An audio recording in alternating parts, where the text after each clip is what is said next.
Hi,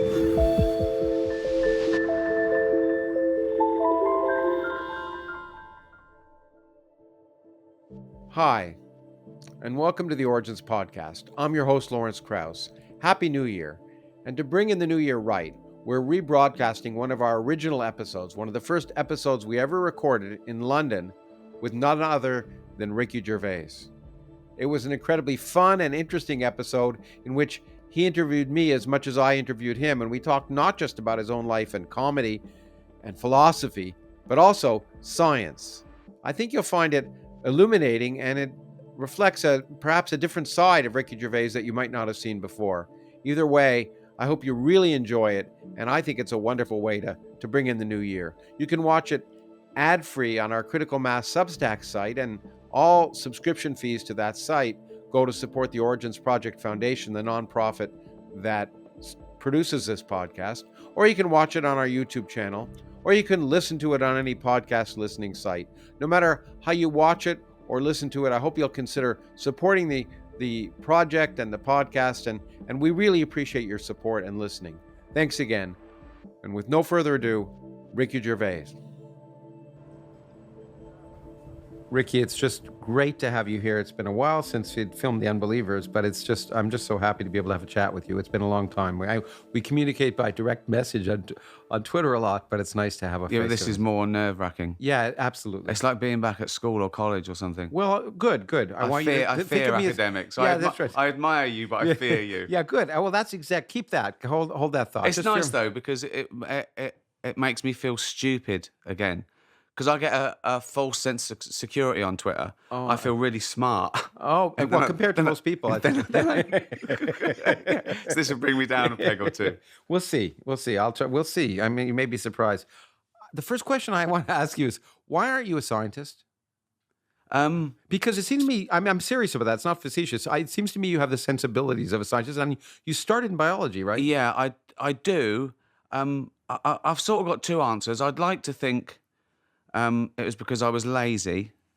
That seems like a weird brag. Yeah. No. But it might be that I'm not good enough.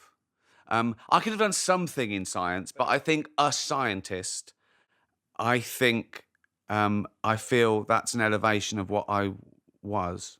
Do you know what I mean? Yeah, no. I mean, I know. I remember I took a degree I can think of 10 scientists. Yeah. And then 1 million people who work in science. Yeah. And I'd be one of those. Yeah. And so you didn't want to be. Yeah, and you got that sense when you were in college that you. No, I think I did it. One, I was good at it. All through school, I was interested in it, and I became good at it. I don't know if I had natural ability or because I was smart enough. Yeah. And I did when I could. My A levels were physics, chemistry, and biology. Excellent. And I got into University College London, my first choice. I got all the grades I needed, amazingly. And I went to do biology. And then after 2 weeks, there was 40 hours a week, and there were 9 o'clock lectures, and I suddenly thought, this isn't why I came to university. I came to university to join a band, And I felt that, I think because I got a full grant and I was a working class kid, I definitely ticked that 6%. Oh. I was definitely a quotaphile, I reckon. They loved me. Oh, well, they said you could fail. We need we need you. We need some working class oiks to make us look good. I think I probably did science at college level.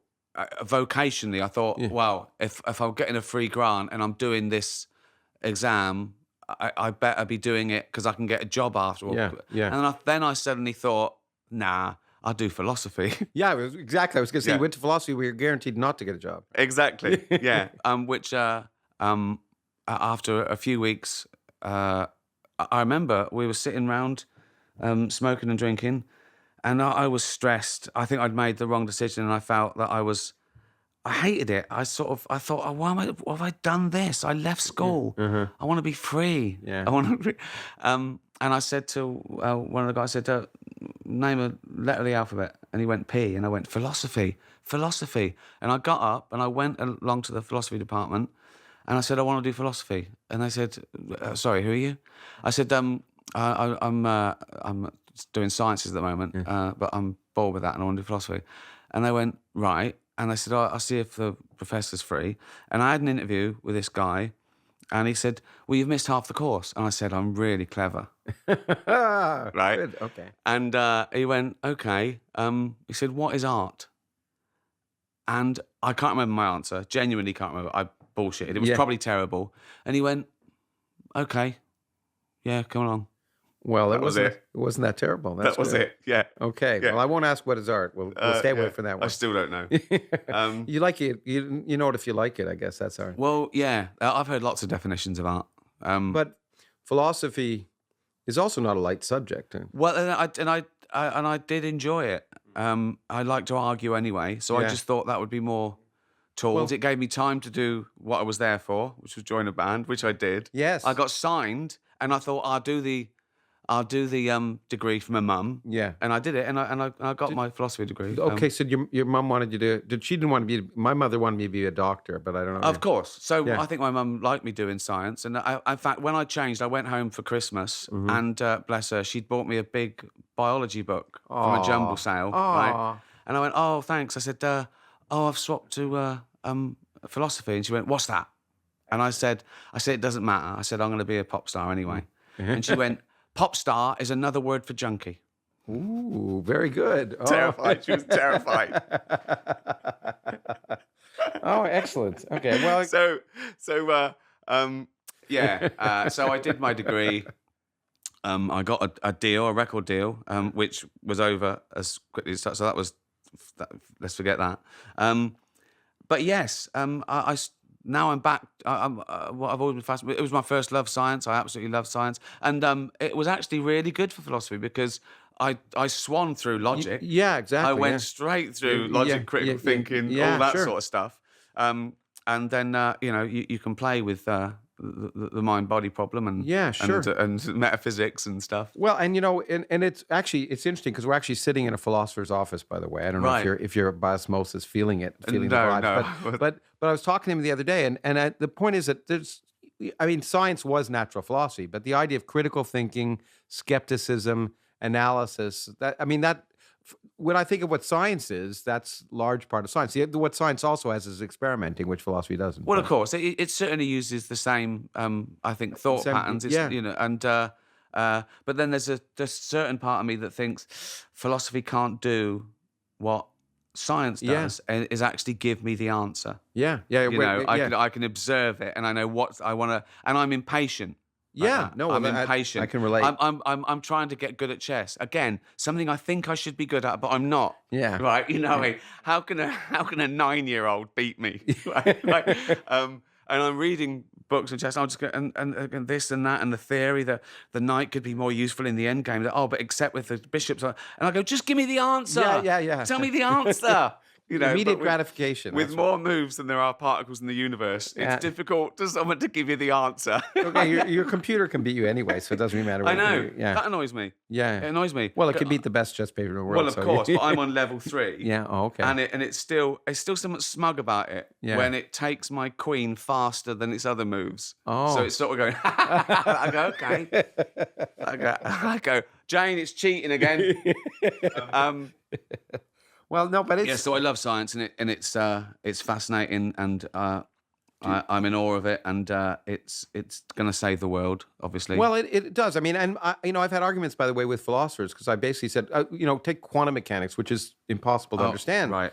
Good. Yeah, good. But physicists can't understand it. But that's good. But we do it. We use it. It doesn't matter. And so I tell philosophers, you can just talk about it for 100 years, and we'll just do things. We'll build things and we'll make them work. I know. And it that's works. It works. It works. And if it works, it works. Yeah, that's and really, exactly ultimately, right. that's why science is so good, because it works. It's not that it's some special thing, or it's not it's more important than music or literature or art. Of course. But it works. It's putting it out there and seeing which works. Just like that evolution through natural selection. Yeah. It's it works. Yeah, exactly. It doesn't matter. It's not as if I tell people there's in the States, and we'll talk about this, but they're fighting this evolution, intelligent design nonsense in the States, which I've been doing for years. And it's like they think that scientists, we have some secret handshake, like let's not pretend evolution doesn't work. There's so many things annoying about that evolution deniers. Yeah. Deny something with less evidence. That's would be my. But it's like there's conspiracy that science have got it for some reason. Like I know. And obviously it's just a theory. Why did they use the word theory? Yeah, I know. It's really you can't explain it. Well, I always tell people gravity's just a theory. So just walk out the window and see if it works. Exactly. Yeah. It doesn't work though because none of that stuff. If people don't want to believe or don't want to listen, but of all the things, right? Evolution, it's really easy. Yeah, it's an easy concept. It's a coin sorter. It should they're be. not rushing towards the hole they like. They're going down the hole they can, and it's such a simple concept.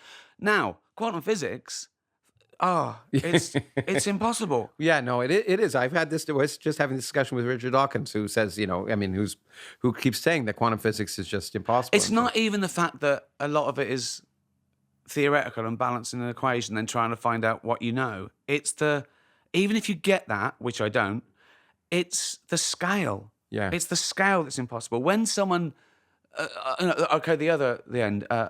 astronomy.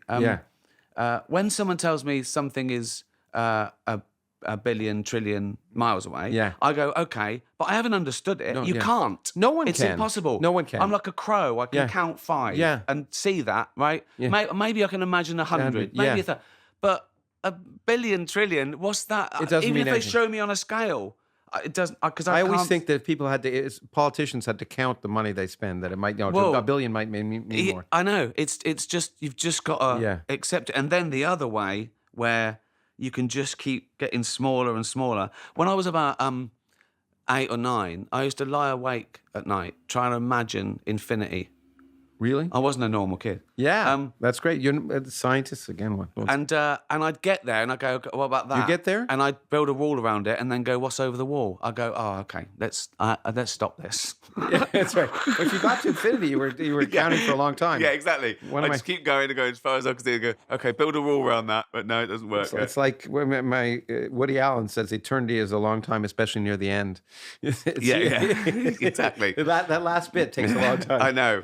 It's just, well, again, you can't. But the scale, but it's interesting you say that because one of the reasons, I've talked to Richard about this. I think we actually talked to the Unbelievers about it, that one of the reasons the concept of evolution is easy. I agree with you. Yeah. It's just a coin toss. But what people don't buy is the scale. The fact that they can do 100 years, maybe 1,000 years. But the idea of 1 billion years and the fact that things change so imperceptibly, that's the thing people don't buy. It's like looking at one frame of a film and going, well, he's not even running. Yeah. Well, no, he is. Yeah, exactly. You've just looked at 24th of a second, but he is running. And that's why but I think that's why it's not intuitive. And it's I think even people that find it hard to understand, was it Richard's model that if you look at a picture of your granddad, he looks a bit like you did it, and then eventually he's a fish. Yeah. Now you can, and no point.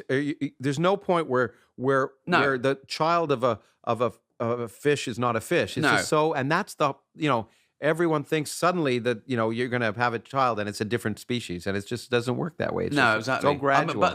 But then there's levels of stupid because I get tweets. I've been watching the chimps in a zoo for 4 years now. Yeah. And not one of them has... Really? Yeah. No. I remember testifying in Texas, and some woman said, my ancestor is a monkey, and I felt like saying, well, if anyone's ancestor is a monkey, I think yeah. I know, and also that to try and explain that we're not more evolved than anything. We're and that we're not, and the notion that evolution has a direction, that it's always better, that we're more, that we're better than cockroaches. Well, if there's a nuclear war, the cockroaches will still be around, and we won't be. They obviously they mean more intelligent. Yeah.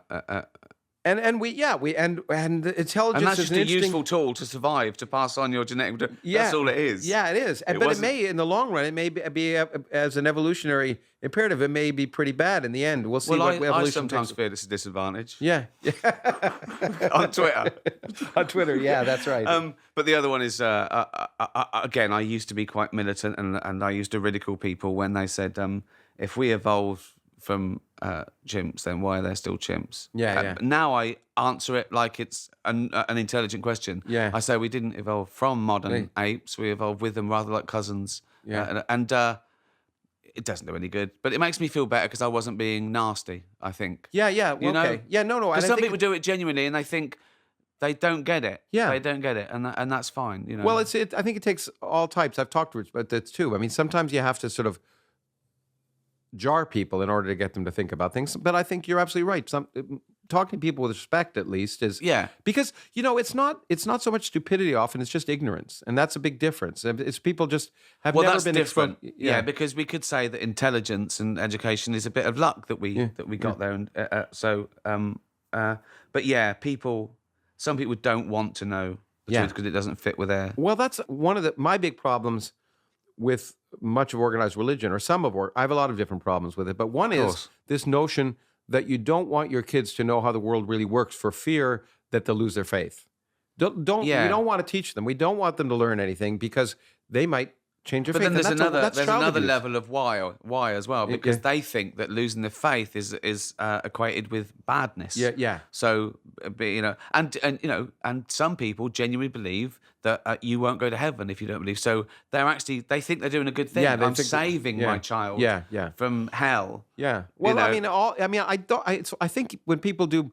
Most of the times when people do bad things, they're actually thinking they're doing a good thing. They have a rationalization for it. I mean, extreme is the parents who don't let their kids get blood transfusions for religion. I mean, they're not trying to kill their kids. They think they're doing the right thing. And that's the problem, I mean, that's one of my favourite forms of evolution. People who refuse. Yeah. Natural selection. The Darwin Awards. Yeah, exactly. As long as they refuse. Not for their kids, obviously. That's the shame that that is child abuse. Well, we want them to. We want them to refuse before they have kids. Well, exactly. We want them to refuse for themselves as an adult. Yeah. We want to make sure they don't reproduce. But that's part of the problem. I've talked to someone else we've talked to, Noam Chomsky, and he used to say that with me that. He didn't care what people believe; it's what they do that matters. But the problem is what you believe affects what you do. So when you have these crazy beliefs, like I'm doing you a favor by not allowing you to have a transfusion, I ultimately do silly things, and so that's the reason. It seems to me that's the reason to be grounded in reality at some level, because you don't do silly things. Of course, yeah. But he's right as well. If people just believe silly things, it's not a problem. It's when they act on them. Yeah, but we all I've never had a problem with spirituality or people believing in any god or whatever, or witches and warlocks. Yeah. But if they start infringing on my rights to play out their fantasies, then that's when I've got a say in it. Yeah, but I know, I agree. But I guess my problem is that no one's an island. I mean, so inevitably, if you have these crazy beliefs, you have kids or you have neighbors, and you impact on others, and so at some level but we should say that most religious people are normal. They just happen to believe in God, and we think they're wrong. I've often said if nice religious people, normal religious people, Church of England types. Well, they know the bits to ignore in the Bible, and They pick and choose. So they don't need the Bible. Yeah. If you know the bad bits from the good bits, you don't need it. Yeah. And we that's what we call extremists and fundamentalists. They're the people who believe the bad bits in their holy book as well. Yeah, they don't realize that if you took, we used to, if you took the Old Testament literally, it's a horrible thing, and people complain about Islam and Muslim, but if you took the Old Testament and stoning, but people always pick and choose what they want to. There was a survey done. People choose their own religion. Yeah. If they don't like a bit in their religion, they modify it, and it's a new church. And exactly. This one can drink and eat bacon. That's my religion. Yeah. This is my religion. Yeah, exactly.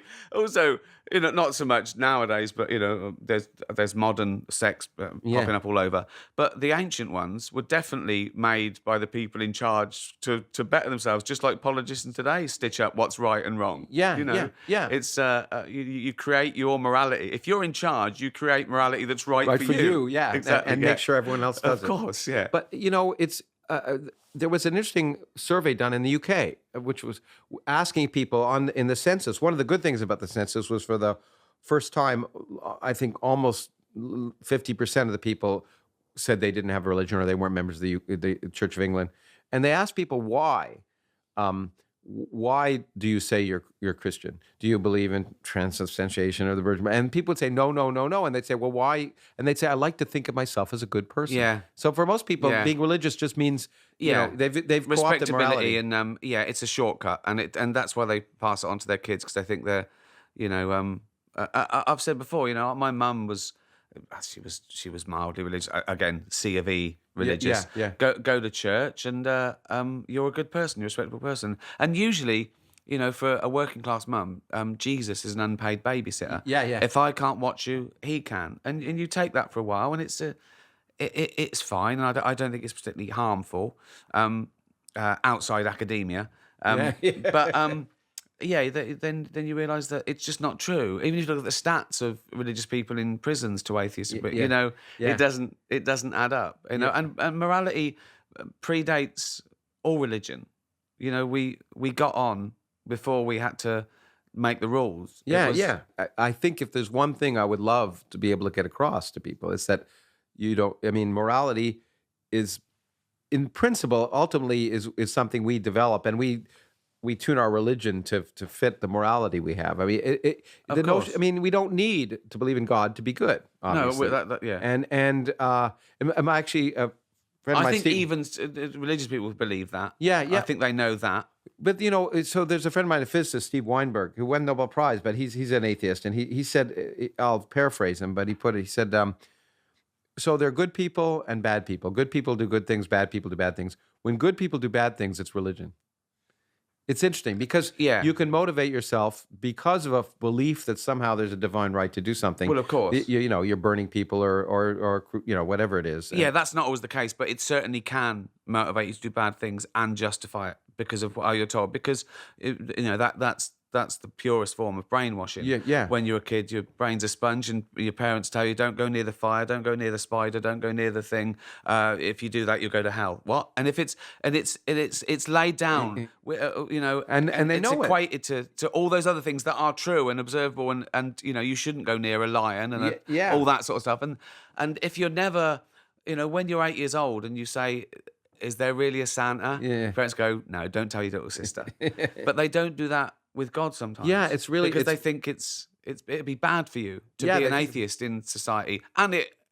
And in some places it is. Yeah, it's a rule of survival. Yeah. I mean, in spite of the problems, we're just lucky we can even have this conversation. Of course. For most of human history, we couldn't have even had this conversation and walked out of the room alive. It's my only thing I can hold on to, that I'm oppressed. Yeah. Yeah.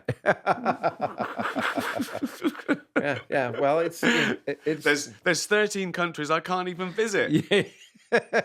only 13? I'm oppressed. Yeah, there you go. Yeah, well, it's exactly. Okay, well, it's nice. We all got to feel like victims. Luckily, I don't want to go there anyway. Yeah, that's probably. They're the 13 countries I don't want to go to, so it's worked out really well. Did they have Netflix in those countries or no? Yeah. Oh dear. Yeah. Good. Well, but it's interesting, and I've said this, and that. In some sense, teaching religion to kids is child abuse because, and I just learned a quote the other day from the Archbishop of Canterbury, who said, "Educating children is like engraving in stone," and that it's really hard to outgrow because the kids aren't. I mean, that question is a deep question ultimately, and a kid, it's not even that it works. Yeah, it's that. You were given to it as truth when before you could think about things, and it was you learn it here, rather than there, and it's and I remember it was actually Richard who alerted me to this. I never thought of that. There's a picture in the paper he showed of at Christmas time of 4 little kids, and it's really sweet. It says a Muslim kid and a Jewish kid and a Catholic kid and a Protestant kid, and they're all playing together. And you say, hold on a second, a 3-year-old. It's like. That's not a Catholic kid. That's a 3-year-old. It's like saying it's a neoliberal kid, a deconstructionist kid, and we label them, and that becomes their reality. Faith schools and exactly. So you were as far as I was reading, you were 8. You went to church till you were 8, and then do you make a decision not to go at that point? No, I still went. I went because I got paid for being in the choir Ah. till I was about 14. I just kept it quiet that I was an atheist. Oh, okay. I'll take the money. Sure, absolutely. I'm not an idiot. But atheists got to earn. Yeah. That's right. Atheists have to eat like everybody else. Exactly, yeah. No, and I remember the moment as well. I believed in God just because I thought everyone did, and that was it. Yeah, you sure. know? Yeah, me too. And everyone around me said things like, "God," it was on the telly everywhere. It was God. Yeah, Of course, there was a yeah. God. It made it all brilliant. Yeah. Right. I was still I knew about evolution and all those things. And, Yeah. you know, I just thought he just started it. He did it. Yeah, Fine. sure. There was no real. There was no cognitive dissonance. No, or anything. exactly. Yeah. And I think I liked Jesus more because he was a bit of a superhero. I liked him because he was kind and he. Yeah, sure. He, you know, He could walk on water. and he did things. Yeah. He helped helped people. people, I yeah. thought it's cool. Yeah. Cool. In fact, I liked him more. I liked his human half more than his God half. I don't know the rules, so I don't want to offend anyone. Yeah. Oh, you don't? No. But I was doing Bible studies, and my brother was 11 years older than me, so I was about 8, and he was about 19. And he came in, and he looked, and he said, "Why do you believe in God then?" And my mum went, "Bob," and I knew she was hiding something. Oh. And I thought, "Oh, what's that?" And I thought, "Yeah." And then I started thinking about all the things I'd been taught versus all the things in science I'd been taught, and I thought, "Oh, yes, of course." It's just like Santa. Yeah, I mean, so you had the moment. For me, it was just kind of a, I'd like to believe, and I want, and then I just started. The stories started seem a little wilder and wilder, and it was like Santa. Eventually, it just seemed like it was unlikely to be true. It wasn't a cathartic moment. It wasn't an epiphany for me. It was just sort of a no. But you had an older brother that had that influence. Yeah. So he, Did your mom? Was your mom? When did you come out to your mother? I think it was just easier then. I don't think I did. I didn't particularly talk about it because it just wasn't talked about. It wasn't a big deal. Yeah. You went to church because it was the centre of the community. I was a cultural Jew, and my mum the same. It's the same thing. Exactly. It's not. It's everyone's a bit lax. It's everyone I know had to find a church to get married in. Yeah. Because they hadn't been. I'd like to say that my search for religion ended when I found someone who would marry us. Yeah, and my wife was Catholic. It wasn't religion. It was a club. Yeah. It was like a club that you had to get through to get married and out of a christening, and it was a social occasion. It wasn't. No one really thought. I mean, some people did, but and I think that more and more, if you ask people what they really believe in, people have found this thinking that agnosticism is a polite term. Yeah. And I try and explain they're not mutually exclusive. One deals with knowledge, one deals with belief. Yeah. So in fact, I just edited an old book about atheism, and this guy said, atheism is unscientific, which is, but agnosticism isn't. But the point is, I hadn't appreciated till I read this particular book, and I wrote a foreword for it, that agnosticism is atheism, because agnosticism is just saying the evidence doesn't convince me. I don't know. I don't know. I'm not. It's not sufficient to make me believe. I don't believe. Yeah, and then that's a form of atheism. And faith people saying I don't know, but I believe anyway. Yeah. Okay, yeah. And I think the mistake comes when people say that atheism is unscientific is because they think atheism means I know there's no God. Yeah, exactly. As opposed to I don't believe in any of your gods so far. Yeah. But convince me. I get tweets. If they proved God existed, would you believe then? I go, well, of course I would. Yeah. And it would be the greatest scientific discovery ever. Ever, exactly. Everything else, forget everything else. Don't give the prize anymore. Don't give that's the one. That's it. It's done. Yeah, it's done. Right, exactly. Yeah. Exactly. Yeah. I always say, people say, what would it take? I said, tonight the stars realigned. Yeah. And said, I'm here. It didn't have to be in English. It could be in Aramaic, whatever. Ironically, atheists would all believe. Yeah. Right? Yeah. But all the other religions wouldn't, because it'd be the wrong God. Yeah, exactly. The wrong God. Exactly. No. That's just, yeah, exactly. It's like NASA. We never landed on the moon. It's really fake. They did that just to do that. So your mom has always been fine then with. I mean, I guess she had to tolerate you because she just hoped that we didn't get killed in a barroom fight and did okay. Yeah. And it was all about the kids, just be nice and don't die. That was it. Be nice and don't die. That's a great thing. That was it. And so they use anything. Well, it worked on you. They use anything. Yeah. And I don't know if it's the same here, but there was a study done of about 2,000 adults of and atheists were just the word were less trusted than anyone except for rapists. I mean, they were on par I with think it was rapists. joint bottom with rapists in America, wasn't it? Yeah. It was just, and it was just it's sort of sad. It's that notion of that. It makes me laugh that they think atheism is extremism because you don't believe in any God. Yeah. Whereas believe in one. Yeah, exactly. Choose one. Yeah, Don't be an extremist. Yeah, I mean, you know by the way, what you said in the Unbelievers, the things you said, I thought were the best things we got. But it was exactly that. As you said, it's just one extra God I don't believe in, as you pointed out. Exactly. Yeah. And this whole idea that we're called militant atheists. I don't know what that means. You throw pamphlets at people or something, or books or something. But what is it? What is a militant atheist? I don't understand. They don't realize the irony. In that statement with what we've seen militant religious people. Yeah, the other one is what annoys me now is new atheists. Yeah. Because they're trying to equate that with bigotry. Yeah, right? Sure. I mean, the thing is, right, new atheist, extreme atheist, what it means is atheists who refuse to be burnt at the stake anymore. Yeah. That's what it means. Yeah. We're not ashamed of it anymore. Exactly. But atheism has been around a long time. People haven't been buying that stuff for a long time. Yeah. I think it's... well, we're born atheists. Yeah, exactly. We are. We're born atheists, and that's right. And unlike what my old friend Christopher Hitchens used to say about what he found so awful about at that time about religion was it said you're born ill, but you're commanded to be well, and that notion. Whereas you actually didn't do anything wrong until you do it.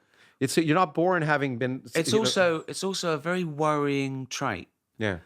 For someone to believe that babies aren't innocent. Yeah. That's a bit worrying, isn't it? It's a bit sick. Yeah. It's really sick, and unfortunately, I think it's probably traumatic for many kids. My ex-wife was a Catholic, and I remember the first time she went to church, and they told her that her soul was like a lung, and it started out white, but you do all these sins, and by the time you're that age when she was going to go to confirmation, it was black. And you had to do these things to try and... It was just traumatic. It's traumatic. Really scary. It's really scary. I'm happy about that part about having grown up Jewish. At least there wasn't that stuff. I just got told that,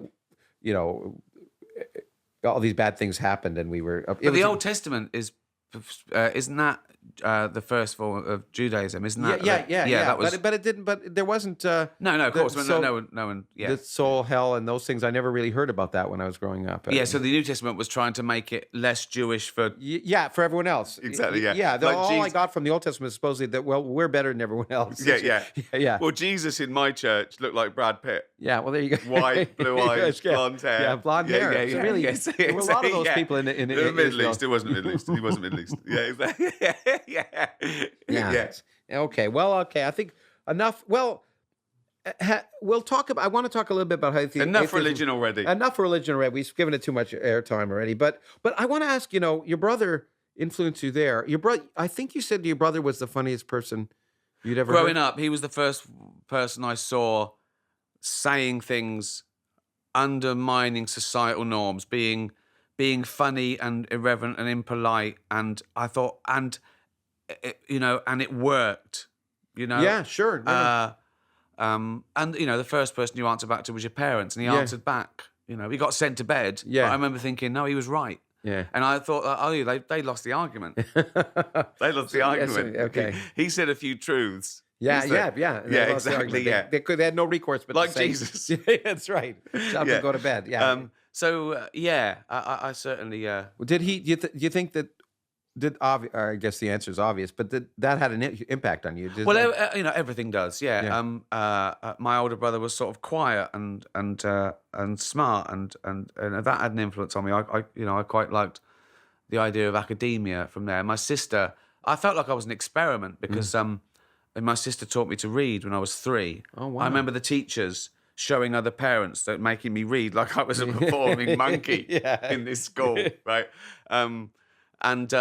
So they all had an influence on me, and I think that's because being the youngest has an influence. I was going to say straight away the fact by you're the youngest. Are more comedians the youngest children? I don't know. If I think so. You have to jump around to be heard. It's probably a cliche, but there must be something in it. Yeah, I was. And your boundaries have already been pushed a little bit. Yeah, you get an easier life. Life's a bowl of cherries, but you just have to be heard. Yeah, and you because- sort of see the absurdity of life by watching your older brothers interact with your parents and stuff like Yeah. that. And that's And sometimes it can go too far the other way because there was a danger that I was almost like an only child. Yeah. Because 11 years. yeah. How much older is your sister? So it goes 11, 13, 14. Oh wow. I remember Wow. asking my mum when I was about 13, why are my brothers and sisters so much older than me? And she said, because you were a mistake. Great. I just laughed.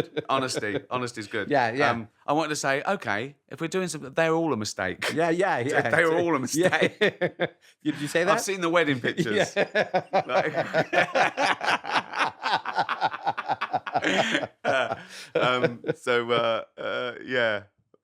So they what an influence, yeah. But well, that's Bob was always the clown, mucking around, pushing the boundaries, saying the things you shouldn't. But he didn't. But did I don't know what did he eventually go up to? What did he do? Did he become an academic or did he? No, my older brother became a teacher. That's nice. Yeah, he's retired now, and my sister also works in the teacher profession with kids with learning difficulties and stuff.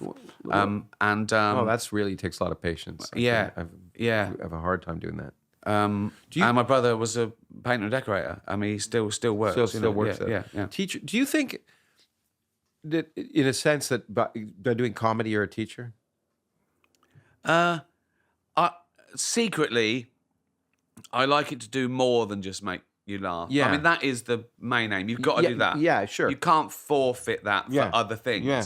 But if I can do, I do like to make them think as well, and I do like it to resonate, and I do like them to, think of it the next day. I don't just be throwaway, and they had an hour and a half, and then they go back and they forget everything I said, and it was good, and they just laughed, because you can tickle yourself with a feather. You know what I mean? Yeah, you absolutely.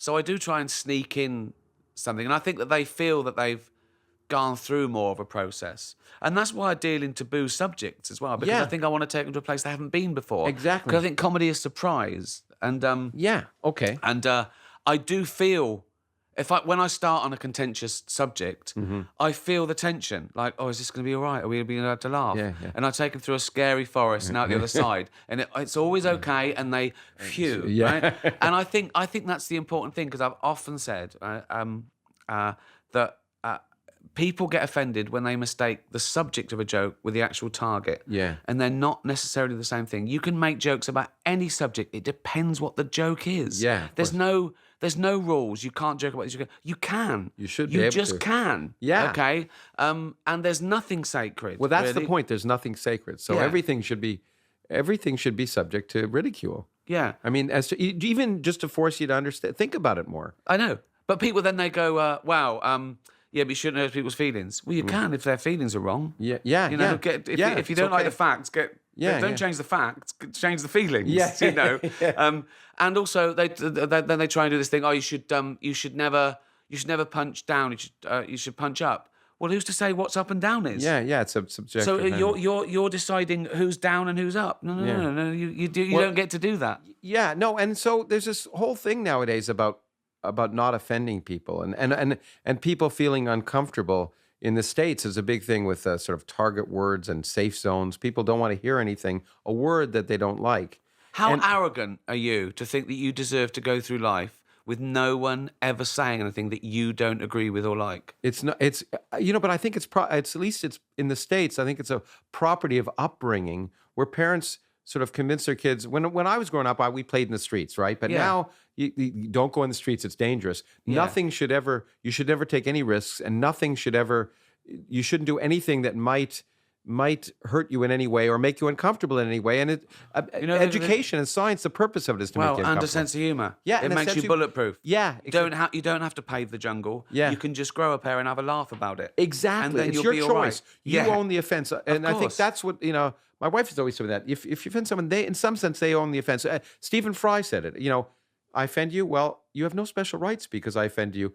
You can decide what you're going to do. You can laugh about it, or you can speak to me about it and say, you know what, you hurt me, or you can go home and fester about that for 10 years and then later on complain and. But it's trying to make I'm offended sound important. Yeah. It's no different to saying I've got a pain in my leg. Yeah. Right. I believe you. Yeah. But there's nothing to do with me. Yeah, You know, and it's not just, if I mean, there's the question is one trying to intentionally offend? Sometimes No, it's never. but sometimes maybe it's like being religious. Sometimes you're trying to do it to help someone. I mean, in the sense of getting them to think about but things. I mean, You're offending I say ideas, the comedy but comes not people. first, and I understand. Well, that's the other thing. Yeah. People try and give ideas rights. Yeah, exactly. So you're not allowed to offend their. They jump in the way of the bullet and say, "Why are you shooting at me?" Yeah. Right? If someone insults maths, I don't go, "How dare you insult maths?" Yeah. Insult it all you like. Yeah. It works. Yeah, Okay? exactly. If you're so fragile that you think that a joke about someone can destroy it, well, you need something else then. It's nonsense. And now people saying, people mistake sometimes demanding equality, right, by not being part of humour. Yeah. It's actually demanding privilege. Yeah. It's nonsense. But I agree. It's someone says they're offended. I want people to stop saying that joke's offensive. Yeah. I want them to start saying I found it offensive, because you've got to own the emotion, because that's all it is. You're Yeah. just telling me how you feel about it. Yeah. There's nothing intrinsically offensive about this joke. It's words, it's ideas, it's I know, it's notions. exactly, yeah. And I was actually listening to and they can be offensive at certain occasions. Not. I was listening to an old podcast years of and I guess it was Stephen was talking. You were talking about words, and you could say cock and tits. Yeah. And it just depends on the context, right? Of course. Yeah, I mean, a bird and the tits are little birds or something like that. Yeah, exactly. Yeah. But it also when to be polite, they asterisk out the U in fuck. Yeah. Right. Like it's the Like, vowel no, that's offensive. Yeah. It's just that U in any word. Yeah, once you is see offensive. it, and now Yeah, I see exactly, it's yeah. fine. It's Yeah. great. Yeah, Yeah, exactly. And actually, in that regard, I'm always amazed that when people take offense at these kind of things, there was someone just wrote my stepdaughter's school saying we're going to show this film, and it's got serious notions, but it also had some sexual language in it. But don't worry, we've taken out the sexual language, and I just think we restrict movies because they have sex in them, but we don't when people are being stabbed in the eye or their head is being cut off. I think it was training day. I was watching in America. I was in the gym once, believe it or not. And a training day was on. To me, exactly, yeah. And it was like 2 p.m. in the morning. And there's a scene there where he's going, "Fuck you, no, fuck you," fuck. And they changed that to "forget you," right? Yeah. And then he shot him in the heart. Yeah, yeah. Exactly. I'd rather you swore at me. Yeah, If given the choice. Yeah, given what the I choice. find more offensive. Yeah, exactly. No, that's really but what's kind of nice is that one can use comedy, I think, to talk about things which would otherwise be of great concern, but it gives you an in. It gives you a secret way. That's what humor's for. It gets us over bad stuff. Yeah. If you can't joke about bad stuff, what kind of that's exactly what it's for. Yeah. It sharpens our claws. It makes us. It keeps us fighting But it fit also for the gives real us, world. It also gives you license as either an entertainer or as a public figure. Oh, of course. Yeah, because it helps you understand things. Yeah. As well. I think it was a Picasso that said, "Art is a lie that helps you understand the truth." So all these things in a metaphor, poetry, jokes, satire, they are teaching you something, whether you know it or not. It's sneaking in learning. And Yeah, it's, absolutely. See, now I'd admit you to the philosophy program. There was the art. You gave me the art line. sure. That was it. Yeah, that was it. Yeah, I've got loads of them. I've got loads of sayings of other really clever people. Well, it's but that's often what you need to get at school. It's really interesting to say that, or at least appreciating what are good ideas and bad. That in itself is an interesting and takes some learning or at least some experience to be able to separate the wheat from the chaff. Yeah, well, exactly. I mean, and obviously the problem comes that we're all different, and art is subjective. Yeah. Comedy or whatever. What's funny? What funny is what people find funny. It depends upon their experience and the mood they're in the day, and so many other things that I don't think you should be ashamed of finding anything funny. Yeah, because it's not your fault. Yeah, That's exactly. what you are. Yeah. If you see someone fall over the street and you laugh, you can then feel. But you've obviously found it funny. Yeah. You can't deny it. Yeah. I see it with audiences. They laugh and then they go, "Oh my like, God. I shouldn't have. Should I have? Yeah. I don't know. Well, if you laughed, you should have. Well, it's a great feeling. Yeah, it's a great feeling, and there's got to be an evolutionary purpose, right? I mean, I think so. Oh, it has to be. I mean, so. we humor and Anthropologists think the first joke was caveman seeing another caveman bump his head. Yeah. Because it's about empathy. Yeah, yeah. And I think comedy can be about empathy.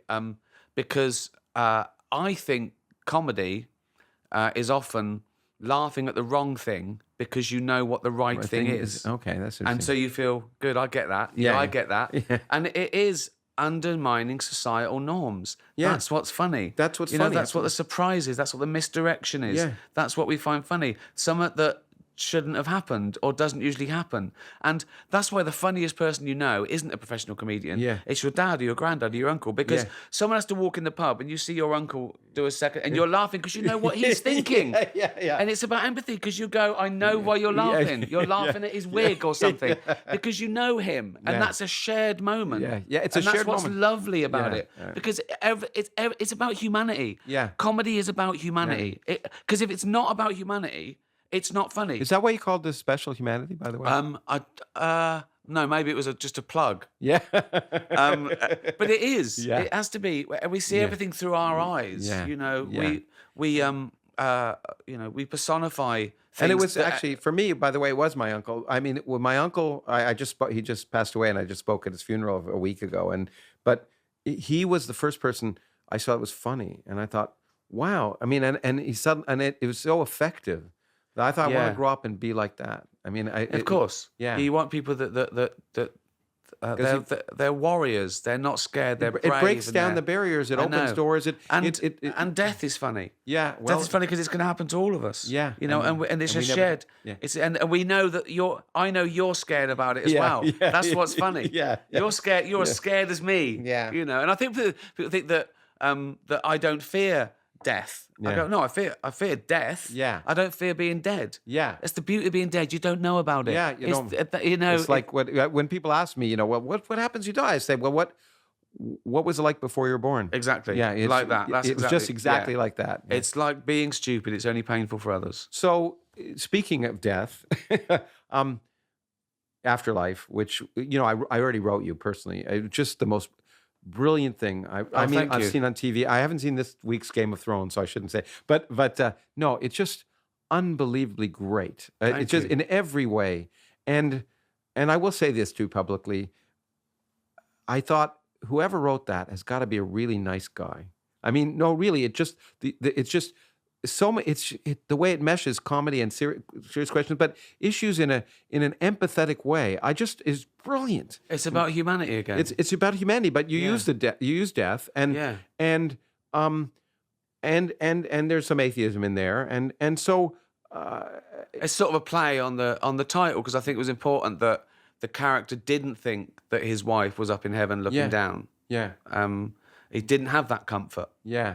So he knew this was it, and he'd lost everything. So the question is life still worth living when you've lost everything? Yes, and that's instead what of saying asks. it is, this was an exploration of the complicated. journey to find out it was, and It's complicated. It's complicated. It's Yeah. not so easy. I mean, I like to say, hey, the fact that we're just here a moment in the sun, fact that there's no purpose in my life, for me, that happens to enrich my life. It makes every Yeah. moment more precious. But Yeah. I can see for other people, they say, what a tragedy, and it's nice to take people through that. Yeah, well, I think that as well. I think that, as you say, we didn't exist for 13.5 billion years. Yeah. Then we have this 400 trillion to one shot with that sperm hitting that egg and us being us for 80, 90 years, if we're lucky, to experience everything just for the hell of it. Yeah, just for the hell of it. Just because we can. Yeah. Why not? Yeah. Because we weren't getting, and then we go back to not existing again. Yeah. Forever. And enjoy that And- moment of existence. And I think people take offense because they think that they feel that as an affront. Some they go, how dare you say that I'm not going to go to heaven? Yeah. I go, I'm not saying you're not going to go to heaven. Yeah. I'm saying that there is no heaven. Go there if you want. But it's just nowhere. Yeah, that's right. Believe it if you want. It's Peace, really... death is heaven. Yeah. Peace and quiet. Right, and yeah. That's fucking heaven. All your relatives and all the people murderers, Yeah. rapists who said sorry on their deathbed. Fuck that. Well, That's I've not often heaven. thinking, exactly. I always thought about that. Why do people think living for an eternity would be heaven? I mean, anyone, your best friend, but much less your in-laws or any of I know. you. It's for eternity. Again, eternity is a hell of a long time. It's not just. It's not 100 years. I know. It's not, and I'm I just think 57. It's dragging on a bit now.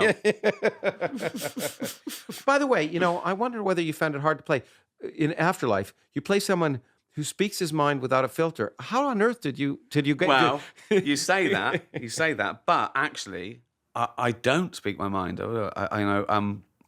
I bite my tongue every 30 seconds because I'm not a psychopath, and I worry about the consequences. Yeah, okay. So, when I'm mugged, I hand over the money. Yeah, Because they might have a knife, or sure. or Sure. you might be with someone who get hurt, or they know where I live. But obviously, Tony, my character, he's got nothing to lose, so he goes, "Bring it on." Yeah. So I think the comedy and the drama comes from us living vicariously through his freedom that we haven't got, because we do worry about people's feelings, and we do worry about being right and honest, and I think as I go on as a writer or a comedian, all I care about now, again, the funny is still first. Yeah, sure. But next is, am I being as honest as I could be? That's interesting. Am I being as real? Am I really stripped? I've just got to be honest and brave. Am I being as honest and brave as I could be? Because that's all that matters now. It is. Well, I guess, do you think because it's easier because you have such great success, it gives you more opportunity to be honest and brave than would you have been more afraid of it when you were breaking into the field? Yeah, you could say the other way, that you have more to got lose more because, to lose, and you you're got a a famous reputation, person. You can everyone goes for you. But so what I try and do is try and make what I say defendable and bulletproof. Now I've got to worry about what I say being defendable in 10 years' time, with people going back and finding historic tweets and ruining people's career. But I don't care. I love the fact that one of the things I admire, and you're in a position where you can do that. When I'm associated with an institution like a university, I can't do that, and that you respond to ridiculous tweets, and and you just say what needs to be said, and without, it seems to me, without fear of later on being deprofiled, deplatformed for having said something. I just think that I don't want to be beholden to anyone. Yeah. I don't work for anyone. I don't. Actually, tell you the truth, that's when I was motivated. It was actually you, in a way, that made me think about doing this podcast and working just for myself through this, because it gives you so much more freedom to be able to do the things you want to do. Of course, because you're not beholden to anyone. Because I respect the law. Yeah, and I respect honesty, and with all these, there's already a load of caveats to freedom of speech. Yeah. I agree with libel and slander laws. I agree with those. I agree with protecting children. I agree with the watershed. I agree with these things. I agree with food additives. I agree. I agree with all the things. What I don't agree with is you shouldn't say something in case it hurts someone's feelings somewhere. Well, fuck that. Yeah. Well, the whole point, and which I try to lately in the United States, is more and more under attack. Unfortunately, it's the right wing that are at least defending it a little bit. Is the notion freedom of speech is designed to protect speech you don't like. You don't have to respect speech you like. It's designed to respect the speech of someone you say that's horrible. If you don't believe in respecting the freedom of speech for people who say things you don't agree with, you don't agree with freedom of speech. And it's this nonsense that I did a tweet recently that I said, I'm a typical lefty, liberal, snowflake, champagne socialist kind of guy, anti-racist, anti-sex, and yet when I defend freedom of speech, I'm suddenly alt-right. Yeah. When did that happen? It's crazy. Well, but it is crazy, and it worries me in the States that the people who because of this safe zone issue, the fact that people don't want to be uncomfortable, in fact, there was a U.S. university, I heard this, my wife was telling me this, that a speaker came in and he was speaking on due process and freedom of speech, and they created a safe zone so people didn't have to hear. And I say, but that's hurting the left, because the rights, Trump, it's like a monkey on a typewriter. He does something right every now and then. Yeah. He actually issued an executive order, which is without teeth, but nevertheless saying that if universities didn't respect freedom of speech, they wouldn't get federal funding. But it's sad when it has to be Trump that says that. But it's crazy that it's colleges that is the seat of education and progress, and that's odd that it's there. You'd think they'd have their backs against the wall with flaming torches saying "keep away" with what we. You think they'd be the last bastion of that, and they're not. It's odd, and it's actually art. That's Have you do you do college? Did you do college campuses, or did you that on your when stand-up tours or anything like that? Did you ever do that? I don't, but that's because we don't really have them like you do in America. I mean, interesting to know. I mean, you've never been in a situation where a group has said, "Well, you can't come. We don't want you. You're just too." No, I don't think anywhere's. I mean, I've played a few colleges, but I think because they're private theatres that are owned by colleges. I haven't walked into a student union and said, "I want to tell you some truths." I don't do. I think people think that of me, like I run into churches and going, "It's all bollocks." I don't do that. I don't care what they do. I don't care. Carry on. It's only when people impose on you that you respond. Yeah, but when you come to see one of my gigs, that's my church. Yeah. You know, this is like your only choice is leaving. Really. Yeah. And I think that, and in art, you know, that is your only choice. The only form of censorship is your right not to listen. Yeah, and that's cool. Yeah, it's amazing when people come to hear you or come to read you, and they say that's offensive, and you say, well, why do you bother? You know. Yeah, you know. And actually, there was a situation that happened to me here in the UK. Probably the most terrifying thing I've done. It was a very nice group here asked me to do a debate on atheism versus Islam. And they were very respectful of me, but one of the things was that people told me they were going to segregate it between male and female. And I said, "You're not going to do that." And they said, "No, we're not going to do that." And then I went in, and there was a separate door for men, a separate door for women, separate. And I said, and I just went in. And I said, "I'm not going to do this," and I'm going to walk out. And they put a lot of publicity, so I walked out, and of course they had me come back in. And mixed them up a bit. I said, "You're going to mix them up." And some kids moved, and there was a big kerfuffle. I mean, as always, there was someone on a camera. And the good news was that this got in the papers and actually ended up this group. This was at the University College London, I think. It was at a public. It was at a secular environment, and they eventually got told they couldn't do that anymore.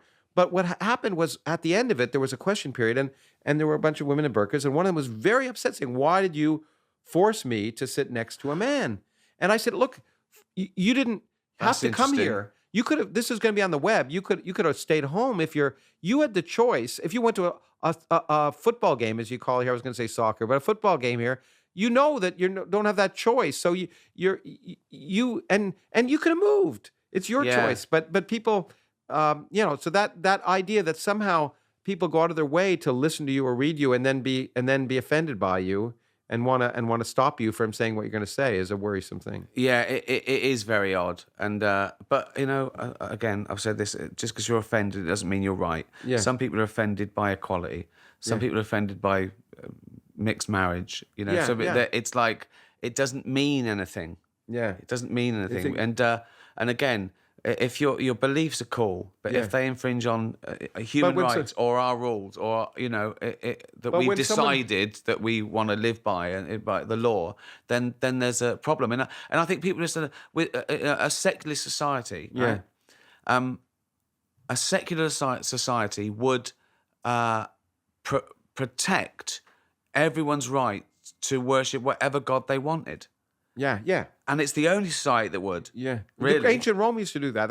And there's a great book that just came out by Catherine Nixie on, it's terrifying, on how Christianity destroyed the classical world in a way that made ISIS look tame, because the Roman and Greek, they one more god, great, bring it on. It was, no problem. And they effectively in 100 years removed. I think, it might not be true, but I think Christians were called atheists. Yeah, because they didn't believe in all the gods. You talked about that. I think they may have. Yeah, but they very effectively changed things so that it was now no longer all other gods were wrong, and they very effectively and viciously removed every remnant of the classical world of statues and people, and it was really and so that notion that hey, it's okay, you're right. A good society say, okay, you bring it on. I just think that it's a slippery slope, and you're always one step away from book burning. Yeah, always one step away. Yeah. But to get back to you saying people think you go into churches and do that, in the tweets, and I think this was the point I was trying to get at when I did I was trying to remember why I gave that talk, gave that They have discussion. to be following me to they have to be following you. And the tweets that are most how can I say, not offensive, but most direct are when you're responding to someone Of who's made a course. point of trying to bait you or something. Well, I talk about this on Humanity that people have to be. They can be following me without me knowing. Yeah. And then get offended by one of my tweets. Yeah. That's like going into a town square and seeing a notice, guitar lessons, and you going, but I don't fucking want guitar lessons. Yeah, that's the. I remember that. I Yeah. remember hearing you say that, and that's so brilliant. It's Yeah. true. And Yeah. people say, why do you keep forcing your atheism on people? I go, Yeah. no. You have to be following me to hear about my... I'm not running into churches. Yeah. I'm not in schools. Yeah. I'm not on... If you don't like me, just don't follow me. Don't listen to me. You've basically come in my house... Yeah. and asked me if I'm an atheist or not. Yeah. I've said yes, and you've gone, why are you forcing it on me? Leave. Just leave. It's leave. It's a. I suddenly thought of this connection. Honesty.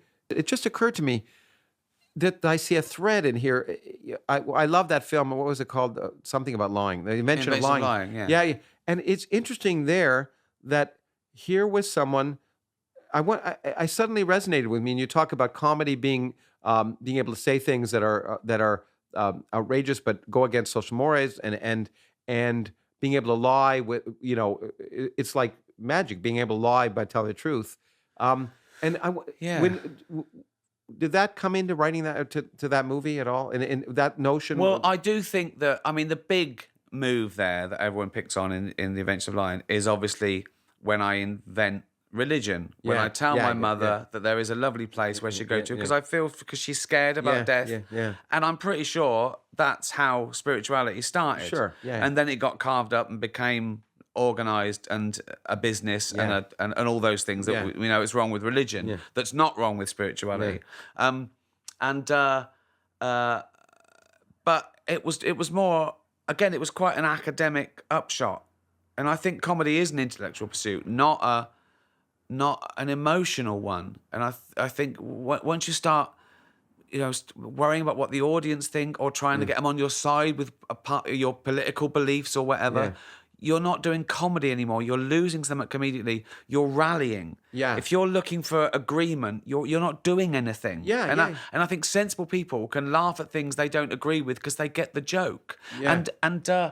And I think that's true in any art form. You should be trying to. If you're trying to get people to follow you. Once we were performing at the Sydney Opera House, and there was a question here that said, people said, how can you get people to follow you? And I was there with Richard again, and we said, we're just trying to get people to think. Yeah, exactly. And I think it must be the same. It's the same in comedy. Anything you do, music, which you were involved in, you're trying to get people to reflect. You're not trying to get them like. I'm also, I'm not a politician. I'm not a leader. I'm not these people's parents. I'm not trying them to change their ideas. I'm just doing it. I'm doing it because it's fun, because I believe it, and it's my job. It makes me money. The only thing I do for free probably to get people to change their mind over is something like animal cruelty. Yeah. But no, most of the time, I'm having a laugh, or I'm exercising my right to say what I think. Well, that's I tell people that's why I do science. That's why most people I know who do science. It's not. Look, some people are trying to save the world, and that's great. But I think I do science because I like it. And if you didn't like it, you couldn't do it well. It's just fun for me. And it's great. It may sound very, selfish, but it's just that's why you do what you do. I think there's no difference to people who are trying to find out a mathematical equation to someone who cures all cancers. They were doing it because they could and they were interested and they want to find the answer. Like you do a crossword to complete the puzzle. Right? Yeah. And obviously with science you can never complete the puzzle because there's always another answer. But the journey's the fun part. Playing with the puzzle is fun. It's academic. It's fun. It's exciting. It's one of the reasons for living. Yeah. It's amazing to find stuff out. It's orgasmic. This aha experience is incredible. Anytime you discover something, hey, it just feels good. It feels good. And it feels good in everything. It feels good when you hit the ball in tennis for the first time. Oh, that's it. I'll never forget that. Riding a bike. I'm riding a bike. It's amazing to get good at stuff and find stuff out, or to try and get good at stuff. And it never ends, particularly frustrating. Back to evolution again. When people say, "Where's the missing link?" I go, "When I find the missing link, you'll have 2 missing links." yeah. And then when I find those 2, you'll have 4 missing links. Yeah, it's great. You should have been a teacher. The way you are. It's like, you know, I can't win. You can't win. Yeah, well, it's and science has been wrong. No, science has never been wrong. Scientists have been wrong. Yes, and that's right? the big difference. Scientists are just people. And that's like a diss to science that it corrects itself. Yeah. No, that's why dogma's bad. Yeah. Yeah. I tell people that, again, really, the revolution, that that's the way you become famous, on you, by proving your colleagues wrong. It's not, you go in every day, and in some sense, you want to prove your colleagues wrong. Yeah. Or yourself. Or yourself. That's good. In fact, Feynman said that. That's probably the best thing. That's the reason I sort of want kids to be exposed to science is, in science you try and prove yourself right, but you try equally hard to prove yourself wrong. Yeah. And that's so useful in the rest of life, is to say, well, I believe that, but is it because I like the idea, or is it right? But it's madness. Yeah. You don't do it in any other form of life. Yeah. If you keep getting something wrong and it's harmful, you don't keep doing it thinking, no, it's the right way to... Every time I jump out of a window, I break my bones, but it is the right thing to do. Yeah. Well, it's definitely the right thing to do. Yeah, I think that's exactly. Yeah. It's a definition of madness. You're an idiot then. Exactly. Yeah. Going against what you've actually proven to yourself to be. Yeah. No, it's fine. It's a good system. Yeah. But that's, by the way, I think the only way that you learn too is by ultimately proving yourself wrong. Of course. And so that's what progress is. Yeah. And so one of the things that wonder of discovery, it occurred to me one day. Actually, I was at a Q&A after I appeared in some movie, which is a great film, a documentary made by an Irish woman called The Farthest, about the Voyager. And I was talking about science teaching. It occurred to me, and it's maybe not profound, but for me it was a revelation when I realized that whenever a child learns something new, for them, it's the first time in the history of the world that's been understood. I know. And so what we should teach kids by discovery, we should be questioning instead of rote, this is what we know. It's a voyage of discovery together. Hey, I don't understand this. Parents should say, I don't understand this more, and let's figure it out. It's incredible. Even if I discover something that I think's new, and someone says, no, someone did that, I go, I still feel as proud. Oh yeah. I go, well, I didn't know that. Yeah. So I'm as good as him. Yeah, exactly. It's this effort always to show you're as good as. Yeah. Oh, Newton. Look, the apple fell on me as well, mate. Yeah, exactly. We've all done that. I could have done that if I'd been there. Exactly. Yeah. No big deal. 400-year jump on me, but I could have been. Yeah, exactly. Speaking of fun, and I mentioned music and comedy. You said you started music, right? I mean, you wanted to. You joined a band. You got signed. Yeah. Music and comedy. How do you compare the two? Music is the greatest art form in the world. It's like hearing an emotion. It's incredible. There's nothing like it. It is, and but for me, it's so frustrating. I love music. Yeah. But it's the only thing I've ever tried to do, and that I don't do. I've learned. I know how to play a whole bunch of instruments badly. Every time I took lessons, I got to a point where the guy said, I think you've got as far as you can go. Yeah. And it really frustrates me. You talk about playing chess. It's real, because it's so wonderful.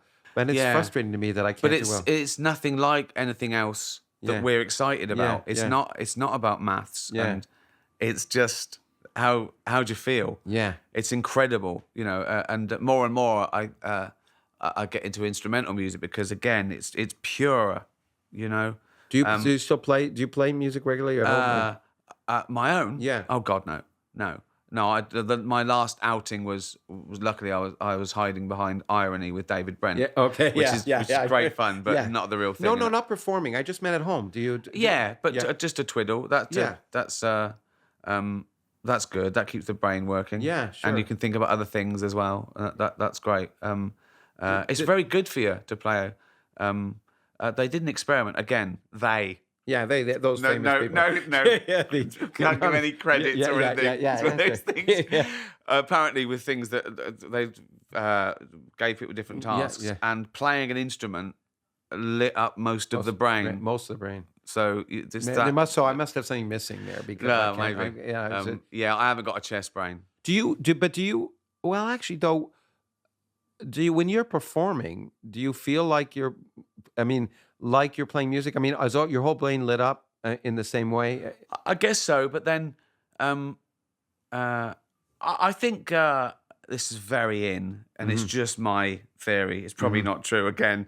That there's a difference between when I'm making a like Afterlife, where I'm trying to create a world, and there's words and pictures and a story to get people in, and I think that's the most fundamental thing we have, a storytelling. Sure. You can have all the avatars and CGIs in the world, but it come down to one person telling another person what happened to them, and that's the most human it gets. Okay, that's the campfire. That's where empathy starts, where caring starts, where intrigue. That is it, right? Yeah. So I do that, and I make it, and I put music on it, and you know, you manipulate emotions, and you take them on a journey, and you surprise them, and all that, right? And then you do your best guess, and it's what you wanted. I get final edit, and if it works out like I wanted it, I can't fail. Yeah. And I put it out there, and there's nothing I can do about it. Yeah, They tell me if they liked it or they didn't. Yeah. Stand-up's different. Stand-up is slightly more like a science, because it either works or it doesn't. So I go out there every night, and I hear the laugh. So I keep that bit. I don't hear the laugh, lose that bit, or change it. So eventually, I've created this perfect beast. It's natural selection. It is. Yeah. The audience is the world. Yeah. And they've chosen the bits that work for them. Yeah. An audience is the same everywhere. Interesting, really? Yeah. The biggest, whether it's a Friday or a Monday, whether it's a hall or a theatre, makes more difference to where that 1,000, 10,000 people are. Yeah. Because when you get that many people, that's a sample. Yeah. So if they can understand what you're saying, right? Yeah. They're the same.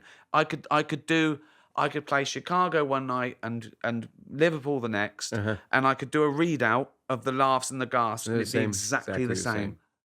That's fascinating. Yeah. That is interesting. Yeah. And when I lecture, I mean, humor is an essential part of, for me, it keeps me going. So when I'm lecturing or writing, humor is a big part of it. And what I was going to say is I notice, I don't know if people are understanding me when I'm in Russia, say, giving a lecture, but the way I find out is by making a joke. Yeah. And then you know, because of course then there's like a 3-second delay. Because they all have to laugh at the same time. Yeah. They can be nodding and pretending to get you. Yeah. I agree. It's like, that's when you tell. It's like if you're not listening to a teacher and they say, "So what do you think?" and you have to go, "I wasn't listening." If I make a joke, And so that's why I know that's my caliber. I don't do it with translations. I play places where they speak English better than me, which is most places. No, exactly. Yeah. Oh, it's a very widely spoken language. Yeah. No, it's amazing, and it is. And also, they know it's going to be English, so they don't come along unless they get it all. And you know, the world's smaller now. It's amazing. We're fortunate in a way speaking English, because when I go around, and I'm amazed because when I do these events, how many people aren't wearing their translators because they'd rather hear the English than hear the translator speak it. But you've got to talk about universal subjects. You can't talk about what was on telly last night in your country that they won't get. So it's But you just said it in a way. You've just said though humor is universal. That's of course fascinating it is. to me. As long outside cultural reference, and that's why I make sure that it's if you understand the language, you will get the joke. Everyone laughs when someone falls down, no matter where. Exactly. Yeah. It's like Wittgenstein's lion. We're pretty much the same. Yeah, we're the same. I knew philosophy would come in here at one point. I can't help but think. I mean, that you're doing philosophy. It has a huge impact, and ultimately on what you do in comedy. Maybe, or maybe I don't know. I mean, not doing philosophy, but your natural inclination to ask critically, to think about. That's deep what issues. I'm good at. That's why I wanted to flip this interview. Okay, good. I don't like being the one. I think with the bestowing dialogue, on and being all professorial because but you're so wise, and I'm just a student learning from your wisdom. I feel like a charlatan. I feel like so I'm going to ask you questions. Okay. I'm a much better pupil because I'm still wide-eyed about the world. Well, I've never lost it. That's why I want to talk to you. I want to make people to make me laugh. I want them to tell me one thing that I feel the same. Okay, right, good. Okay. That's it for me too. Where were we? That thing about the atoms. So how far back close to the beginning are we now with what we know what happened? what we know what happened. I take no to be that there's some experimental. For me, it's if there's no experiment. I only mean that. Yeah. So and so back, we definitely know what happened back to about a millionth of a second after the Big Bang. A millionth of a second. Okay, so no. Okay, so all that's here, all that's everything, all that's matter, right? Okay, I know that's a dodgy one. No. It's Right, all right. okay. No. I'm not. Was crammed into A region the size. I actually. smaller than a. You plugged humanity. I'm gonna send. Can I send you my book, Atom? Because I Sure. wrote a book about the history of an atom from the beginning of the universe to the end. Okay. Because I wanted to ask that question. Sorry. When does it sort of all begin? But it's amazing. At that time, when I first started talking, which is a time when the laws of physics we least understand can be extrapolated back to a time when the entire universe, Yeah. all 100 billion galaxies, each containing 100 billion stars, all that matter was crammed into a region the size of a single atom.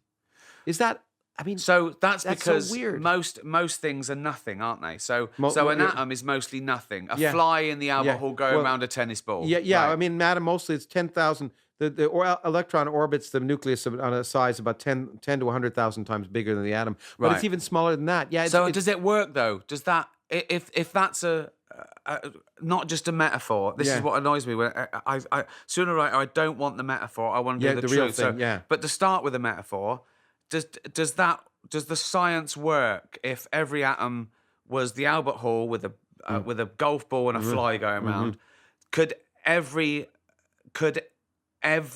golf ball and fly in the universe fit into one Albert Hall?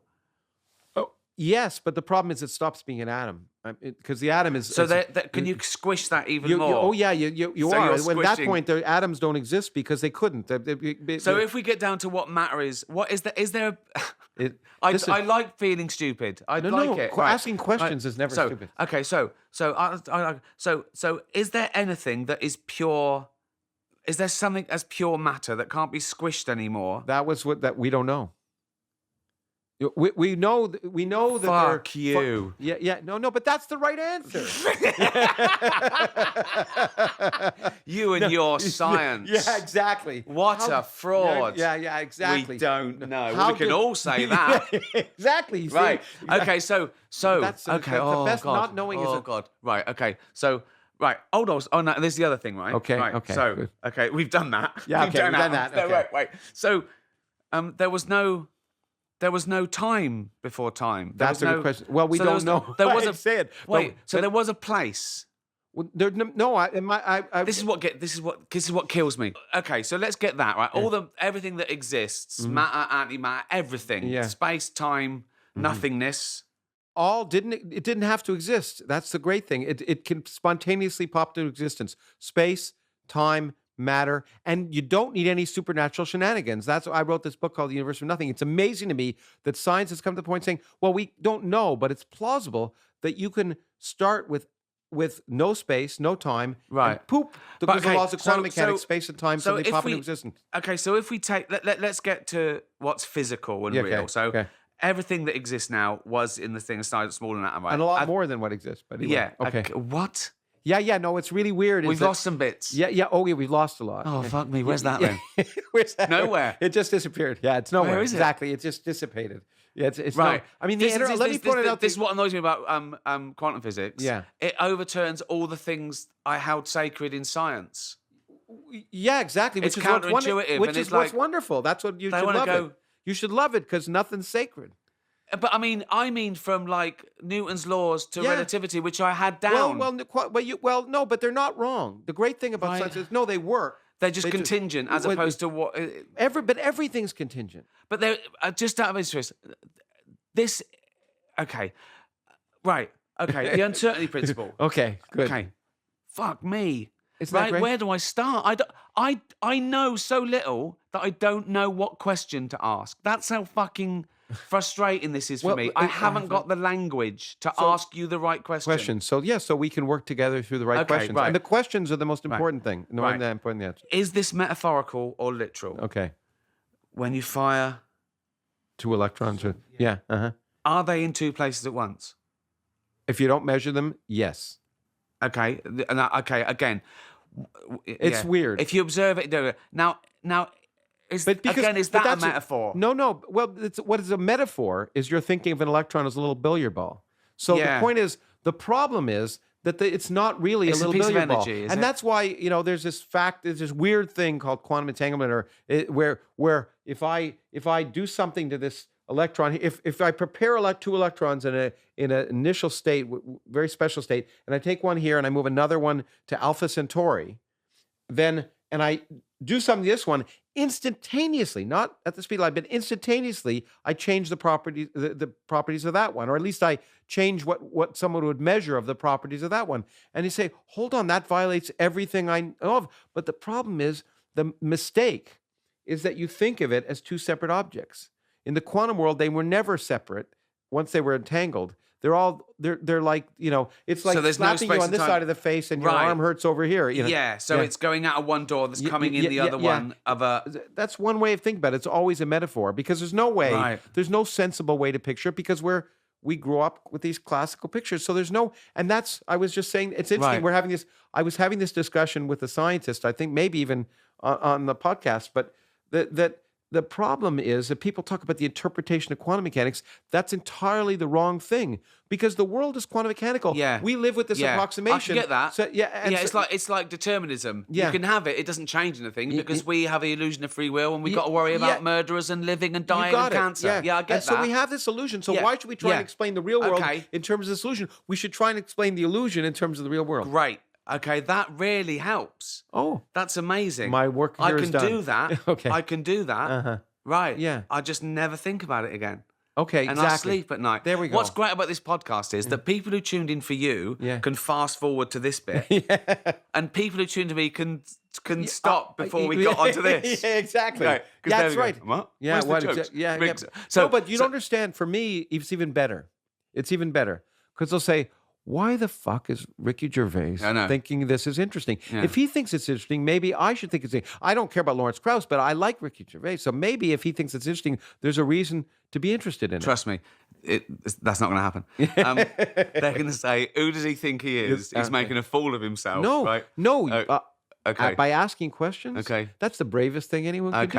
Okay. No. It's great. I will have this conversation. So this isn't a metaphor. There was nothing, literally nothing, right? Well, where was it though? If there was no time and there was no space and there was nothing, where was it? Nowhere. And where's that? That's the point. It's not good language. So this is what blew my mind, right? About all the things that are in the universe and more. Yeah. That's a new one. Fuck me, I've got that to worry about now. Yeah, now there's many more universes. Yeah, that's another thing to worry about. So, and is that the nature of infinity, or is that literal? That it's probable? It's probable that it's quite likely that it's quite likely, and that's all we can ever say. It's quite likely or not likely. We can't say it is or isn't. That there could be an infinite number of universes, or our universe could survive an infinitely long time. But why don't you say, if that's the case, why don't you say that this universe that's 13.5 years old is the second or third, or the 100th, or the millionth? First of all, we don't know. And secondly, if there's an infinite number, then how do you order them?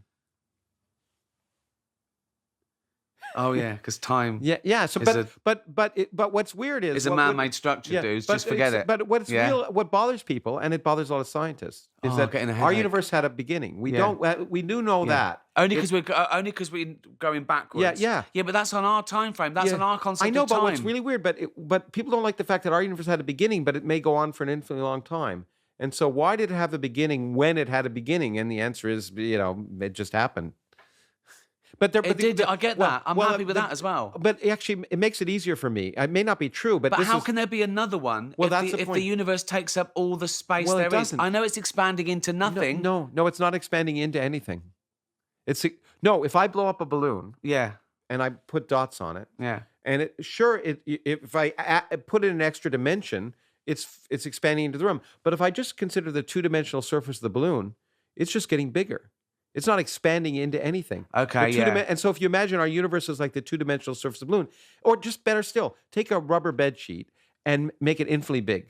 You're infinitely rich, you have an infinitely big bed, and stretch it. It's not expanding into anything. You're playing with language there. Of course I am, but that's the only thing I play with you because we don't know doing mathematics. But this makes me think that the term infinity is meaningless now. Well, no, it is meaningless in a sense. Here, he's going to get frustrated for me. No. I'm going to give you an example. I've never thought I'd do in this program, but it's this guy Hilbert was a very famous mathematician. He invented this paradox, showing that infinity is kind of meaningless when you think of the language. We call it Hilbert's Hotel. This is gonna blow your mind. Okay, so you go. Let's say you're going in Las Vegas to an infinitely big hotel. Okay, and you go in and you say I'd like a room, and they say, well, all the rooms are full. And he goes, oh, okay. You go. I'll go somewhere. And say, no. This is an infinitely big hotel. We can fit you in. How? Well, I'll take a person from room number 1, put him in room number 2. Person from room number 2, put him in room number 3, 3 and 4, and I do that. And now room number 1's empty. How long will this take? Because I've got an appointment. That's the problem. Yeah, exactly. Well, you have to get them all do it at the same time, but but even that's hard. So okay, I just sleep in the lobby. Yeah. Cheers. No, but hold on. I'm going to make it even worse. Right. Say you go in with a Catholic family, an infinitely big family. Yeah. And you say, I've got a room for my infinitely big family, and they go, oh, we're all full. No, we can fit you in. How? I take person from room number 1, put them in room number 2, from room number 2 to room number 4, room number 3 to room number 6, room number 4 to room number 8. Now only the even numbers are occupied, and all the odd numbers are free, so you can fit in your family. Infinity has that used to be I didn't hear that, but that used to be my favorite fact. To blow people's minds that there are as many even numbers as even and odd numbers put together. Yeah, exactly. Because infinity is a very subtle concept, and mathematicians have a way of dealing with that. But if you don't deal with it carefully, you arrive at nonsense. Infinity is a concept, though. Infinity is only a concept. Interesting question. Physicists don't like infinities. Well, no, because there's nothing physical. Well, but what if space is infinitely big? Well, what if? What if? I thought we were going to solve it. We're trying to, but we have to admit that possibility. But infinity has to be a concept. Well, all things are concepts. There's no more concept-y concept than infinity. Well, there's no example of it. Because you can't tell me a number that's even getting close. But I can tell. But I know it in concept. Well, but I can. I'll just add 1. But the number 1 is a concept. But it's a concept you can say, well, I see one of these, but that's just a manifestation. Yeah, we can. But mathematicians have figured out ways. No, but mathematicians have figured out ways to work with infinity as a number or different kinds of infinities in ways that gives sensible results. So as a numerical concept, it's some sense. Yeah. It's as well defined as a million or a billion or a billion. It's just weirder, a lot weirder. So basically, you're laying out the possibilities. Yeah. To work backwards. So you've got all the possibilities laid out. Yeah. And one of them's true.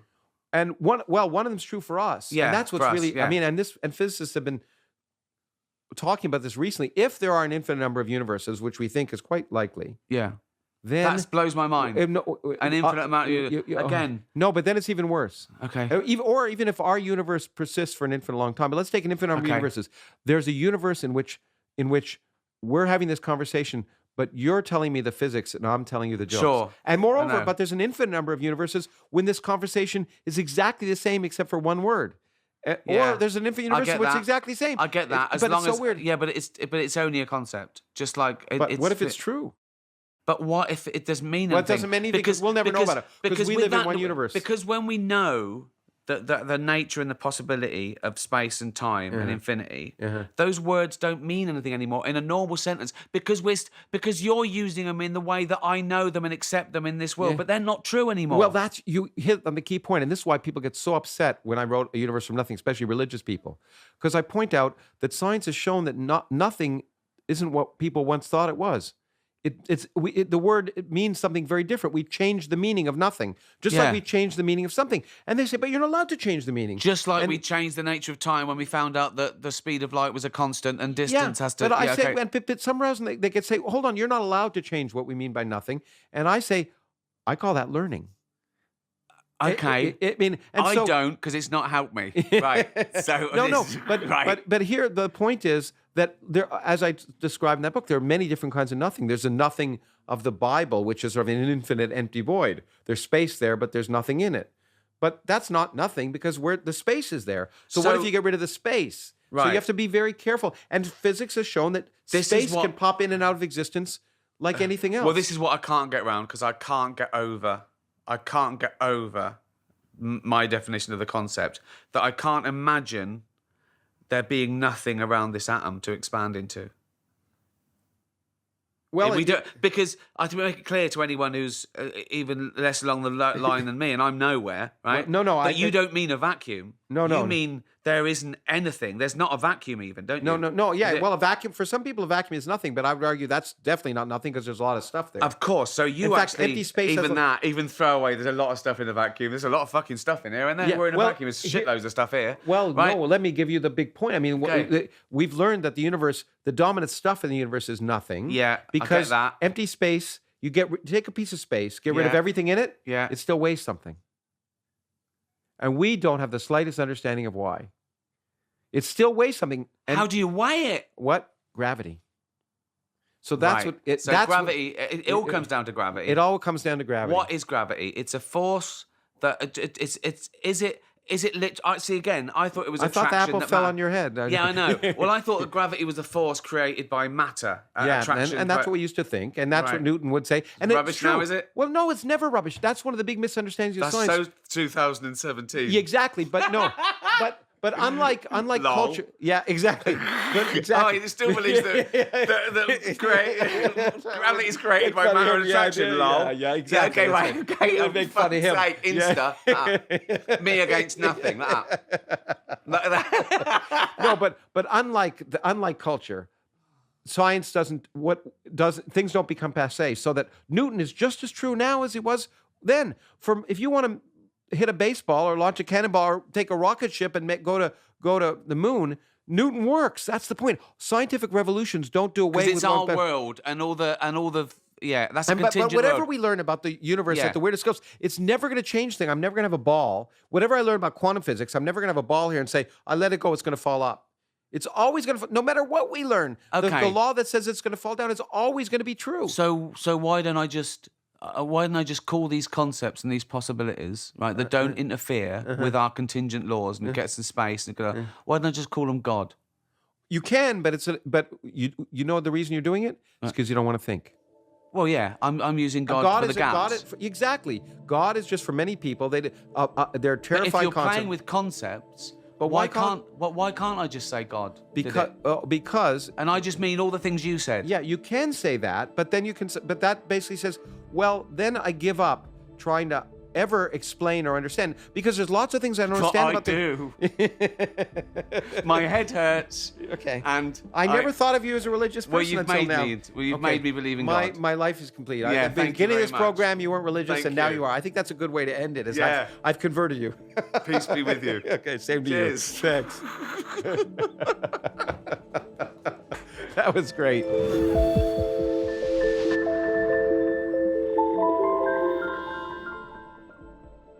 Hi, it's Lawrence again.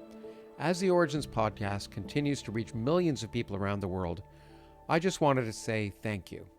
It's because of your support, whether you listen or watch, that we're able to help enrich the perspective of listeners by providing access to the people and ideas that are changing our understanding of ourselves and our world and driving the future of our society in the 21st century. If you enjoyed today's conversation, please consider leaving a review on Apple Podcasts or Spotify. You can also leave us private feedback on our website if you'd like to see any parts of the podcast improved. Finally, if you'd like to access ad-free and bonus content, become a paid subscriber at originsproject.org. This podcast is produced by the Origins Project Foundation as a non-profit effort committed to enhancing public literacy and engagement with the world by connecting science and culture. You can learn more about our events, our travel excursions, and ways to get involved at originsproject.org. Thank you.